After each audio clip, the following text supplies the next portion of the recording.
बीडच्या अंबाजोगाई इथला ओबीसी समाज आक्रमक झाला आहे। अंबाजोगाई परळी महामार्गावर ओबीसी समाजाकडून टायर जाळून रोष व्यक्त करण्यात आला। मागील 8 दिवसांपासून लक्ष्मण हाके यांचे वडीगोद्री येथे बेमुदत उपोषण सुरू आहे, परंतु या उपोषणाची दखल राज्य सरकारकडून घेतली जात नाही।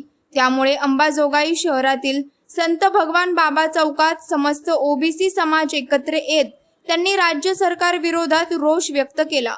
यावेळी टायर जाळून जोरदार घोषणाबाजी देखील करण्यात आली। या आंदोलनामुळे अंबाजोगाई परळी महामार्गावरील वाहतूक ठप्प झाली। राज्य सरकारने हाके यांच्या उपोषणाची दखल घेऊन विचार करावा अशी मागणी ओबीसी समाजाकडून केली जात आहे।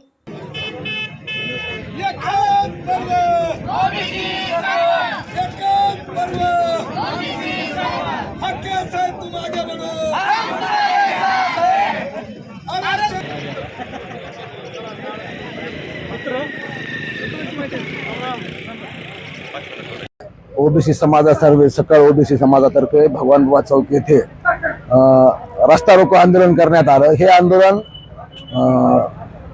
वडीगोद्री येथे उपोषणाला बसलेले प्राध्यापक लक्ष्मणराव हाके यांच्या समर्थनासाठी आणि त्यांना पाठिंबा देण्यासाठी सर्व युवकांनी एकत्र येऊन एक समाज हा कुठेतरी संघटित होताना दिसतोय आजच्या या आंदोलनातून। आणि इथून पुढे लक्ष्मण हाके सर जे समाजासाठी जी दिशा ठरवतील त्या दिशेने आम्ही सर्व तरुण काम करूयात। पुढची दिशा काय असणार आहे? पुढची दिशा 1-2 दिवसामध्ये आम्ही सरकारला काय आव्हान करू? आम्ही सरकारला एकच मागणी करू की जसं तुम्ही एका अडाणी माणसाच्या म्हणण्यावर ताबडतोब आरक्षणाचा निर्णय घेतला, 10% आरक्षण दिलं, त्यांना जरूर तुम्ही आरक्षण द्या, कायद्याच्या नियमात बसून आरक्षण द्या, पण ओबीसी समाजाला सुद्धा दुर्लक्षित करून चालणार नाही। मागच्या 8 दिवसापासून जे प्राध्यापक लक्ष्मण हाके सर संबंध ओबीसी समाजाच्या हक्क आणि न्याय मागण्यासाठी किंवा येणाऱ्या पिढ्यांचे जे भविष्य येणारे पिढ्या आहेत पुढच्या त्या पिढींच्या भविष्याच्या संवर्धनासाठी संरक्षणासाठी त्यांनी जे उपोषण सुरू केलेलं आहे त्या उपोषणाला पाठिंबा म्हणून अंबाजोगाई तालुक्यातून आम्ही सर्व युवक वर्ग 2 दिवसामध्ये